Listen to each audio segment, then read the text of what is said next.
ಗಣೇಶನ ಗಲಾಟೆಯಿಂದಾಗಿ ಸಂಪೂರ್ಣವಾಗಿ ಒತ್ತಿ ಉರಿದಂತ ನಾಗಮಂಗಲ ಪಟ್ಟಣ ಇದೀಗ ಸಹಜ ಸ್ಥಿತಿಯತ್ತ ಬರ್ತಾ ಇದೆ. ಎಂದಿನಂತೆ ವ್ಯಾಪಾರ ವಹಿವಾಟುಗಳು ಕೂಡ ನಡೀತಾ ಇದೆ. ನಾನಿವಾಗ ನಾಗಮಂಗಲದ ಪಟ್ಟಣದಲ್ಲಿದ್ದೀನಿ. ದೃಶ್ಯದಲ್ಲಿ ಕೂಡ ನೋಡಬಹುದು, ಇದು ನಾಗಮಂಗಲ ಪಟ್ಟಣದಲ್ಲಿರುವಂಥ ಬೆಂಗಳೂರು ಮೈಸೂರು ಹೆದ್ದಾರಿ. ಈಗಾಗಲೇ ಬೆಳಗ್ಗೆಯಿಂದಲೂ ಕೂಡ ನಾಗಮಂಗಲ ಪಟ್ಟಣದಲ್ಲಿ ಎಂದಿನಂತೆ ವ್ಯಾಪಾರ ವಹಿವಾಟುಗಳು ನಡೀತಾ ಇದ್ದಾವೆ.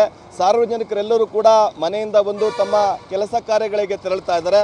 ಮತ್ತೊಂದು ಕಡೆ ಶಾಲಾ ಕಾಲೇಜಿನ ಮಕ್ಕಳುಗಳು ಕೂಡ ಶಾಲೆಗಳಿಗೆ ತೆರಳೋದಕ್ಕೂ ಕೂಡ ಮುಂದಾಗ್ತಿರುವಂಥದ್ದು. ಪ್ರಮುಖವಾಗಿ ಸೆಪ್ಟೆಂಬರ್ 11ರ ಸಂಜೆ ಈ ಒಂದು ನಾಗಮಂಗಲ ಪಟ್ಟಣದಲ್ಲಿ ಗಣಪತಿಯನ್ನು ವಿಸರ್ಜನೆ ಮಾಡೋದಕ್ಕೆ ತೆರಳುತ್ತಿದ್ದಂಥ ಸಂದರ್ಭದಲ್ಲಿ ಗಲಾಟೆ ಆಯಿತು. ಸಾಕಷ್ಟು ಕಲ್ಲು ತೂರಾಟಗಳು ಕೂಡ ನಡೆಯಿತು. ಆನಂತರ ಸಾಕಷ್ಟು ಅಂಗಡಿ ಮುಂಗಟ್ಟುಗಳನ್ನು ಧ್ವಂಸಗೊಳಿಸುವಂಥದ್ದು, ಬೆಂಕಿ ಹಚ್ಚುವಂಥ ಕೆಲಸವನ್ನು ಮಾಡಿದ್ರು. ಕಂಡ ಕಡೆಗಳಲ್ಲೂ ಕೂಡ ಬೈಕ್ಗಳಿಗೆ ಬೆಂಕಿ ಹಚ್ಚಿದ್ರು. ಹೀಗಾಗಿ ಇಡೀ ನಾಗಮಂಗಲ ಪಟ್ಟಣ ಉದ್ವಿಗ್ನಗೊಂಡಿತ್ತು. ಆ ನಂತರದಲ್ಲಿ ಶಾಲಾ ಕಾಲೇಜುಗಳಿಗೂ ಕೂಡ ರಜೆಯನ್ನು ಘೋಷಣೆ ಮಾಡಿ 144 ಸೆಕ್ಷನ್ ಅನ್ನು ಕೂಡ ಜಾರಿಗೊಳಿಸಲಾಗಿತ್ತು.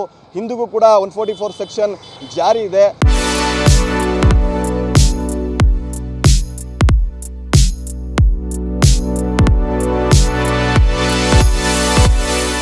ಪ್ರಾರಂಭದಲ್ಲಿ ಜನ ಸಾಕಷ್ಟು ಆತಂಕಗೊಂಡಿದ್ರು. ಇದೀಗ ಘಟನೆ ನಡೆದು 3 ದಿನಗಳು ಕಳೆದಿರುವಂತಹ ಹಿನ್ನೆಲೆಯಲ್ಲಿ ಜನರೆಲ್ಲರೂ ಕೂಡ ತಮ್ಮ ಕೆಲಸ ಕಾರ್ಯಗಳಲ್ಲಿ ತೋಡ್ಕೊಂಡಿರುವಂಥದ್ದು. ಮತ್ತೊಂದು ಕಡೆ ಮತ್ತೆ ಯಾವುದೇ ರೀತಿಯ ಅಹಿತಕರ ಘಟನೆಗಳು ಸಂಭವಿಸಬಾರದು ಅನ್ನೋಂಥ ನಿಟ್ಟಿನಲ್ಲೂ ಕೂಡ ಬಿಗಿ ಪೊಲೀಸ್ ಬಂದೋಬಸ್ತನ್ನು ನಾಗಮಂಗಲ ಪಟ್ಟಣದಾದ್ಯಂತಲೂ ಕೂಡ ಮಾಡಲಾಗಿರುವಂಥದ್ದು. ಪ್ರಮುಖವಾಗಿ ಈ ಒಂದು ಘಟನೆ ಏನು ನಡೀತು ನಾಗಮಂಗಲದ ಮಂಡ್ಯ ಸರ್ಕಲ್ನಲ್ಲಿ, ಅಲ್ಲಿ ಪೊಲೀಸ್ ರನ್ನು ಕೂಡ ನಿಯೋಜನೆ ಮಾಡಲಾಗಿರುವಂಥದ್ದು. 2 KSRP ತುಕಡಿಗಳನ್ನು ಕೂಡ ನಿಯೋಜನೆ ಮಾಡಿದ್ದಾರೆ. ಜನರು ಕೂಡ ಸಾಕಷ್ಟು ಆತಂಕಗೊಂಡಿದ್ರು. ಆದರೆ ಈಗಾಗಲೇ ಎಲ್ಲರೂ ಕೂಡ ತಮ್ಮ ಅಂಗಡಿಗಳನ್ನು ತೆರೆಯುವಂಥ ಕೆಲಸವನ್ನು ಕೂಡ ಮಾಡ್ತಾ ಇದ್ದಾರೆ. ಮತ್ತೊಂದು ಕಡೆ ಇವತ್ತು ಜಿಲ್ಲಾಡಳಿತ ಶಾಂತಿ ಸಭೆಯನ್ನು ಕೂಡ ಕರೆದಿರುವಂಥದ್ದು.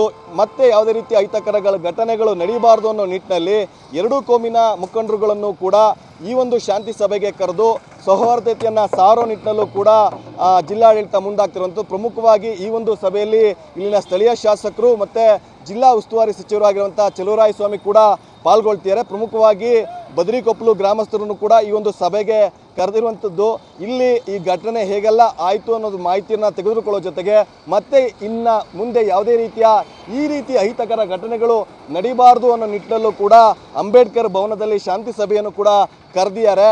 ಜನರು ಕೂಡ ಸಾಕಷ್ಟು ಆತಂಕಗೊಂಡಿದ್ರು. ಒಟ್ಟಾರೆ ಗಣೇಶ ವಿಸರ್ಜನೆ ವೇಳೆ ಉಂಟಾದ ಗಲಭೆಯಿಂದಾಗಿ ಒತ್ತಿ ಉರಿದಂಥ ನಾಗಮಂಗಲ ಪಟ್ಟಣ ಸಹಜ ಸ್ಥಿತಿಯತ್ತ ಕೂಡ ಬಂದಿದೆ. ಜನರು ಕೂಡ ಎಂದಿನಂತೆ ತಮ್ಮ ಕೆಲಸ ಕಾರ್ಯಗಳಲ್ಲಿ ತೊಡ್ಕೊಂಡಿರುವಂಥದ್ದು. ಕ್ಯಾಮರಾ ಪರ್ಸನ್ ಗುರುರಾಜ್ ಜೊತೆ ಪ್ರಶಾಂತ್, TV9 ಮಂಡ್ಯ.